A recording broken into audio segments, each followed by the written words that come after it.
Lorsque par un décret des puissances suprêmes, le poète apparaît en ce monde ennuyé, sa mère, épouvantée, pleine de blasphème, crispe ses poings vers Dieu qui la prend en pitié.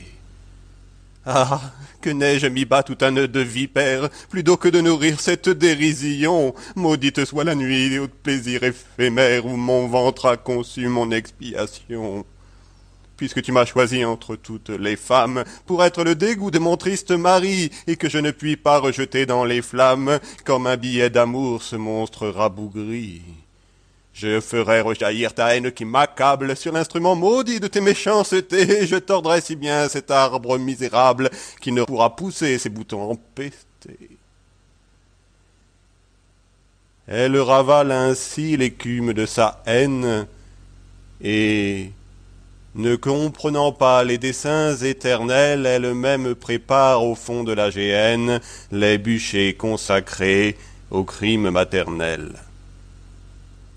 Pourtant, sous la tutelle invisible d'un ange, l'enfant déshérité s'enivre de soleil, et dans tout ce qu'il boit et dans tout ce qu'il mange, retrouve l'ambroisie et le nectar vermeil.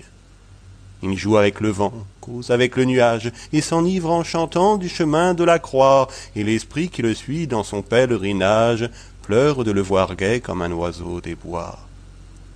Tous ceux qu'il veut aimer l'observent avec crainte, ou bien, s'enhardissant de sa tranquillité, cherchent à qui saura lui tirer une plainte, et font sur lui l'essai de leur férocité. Dans le pain et le vin destinés à sa bouche, il mêle de la cendre avec d'impurs crachats, avec hypocrisie il jette ceux qu'il touche, et s'accuse d'avoir mis leurs pieds dans ses pas. Sa femme va criant sur les places publiques.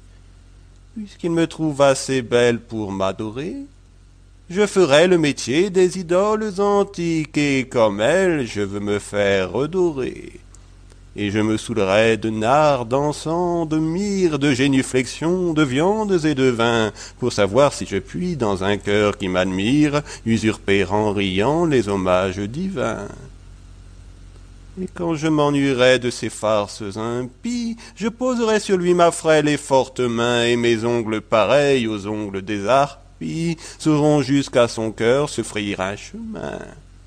Comme un tout jeune oiseau qui tremble et qui palpite, j'arracherai ce cœur tout rouge de son sein, et pour rassasier ma bête favorite, je le lui jetterai par terre avec dédain.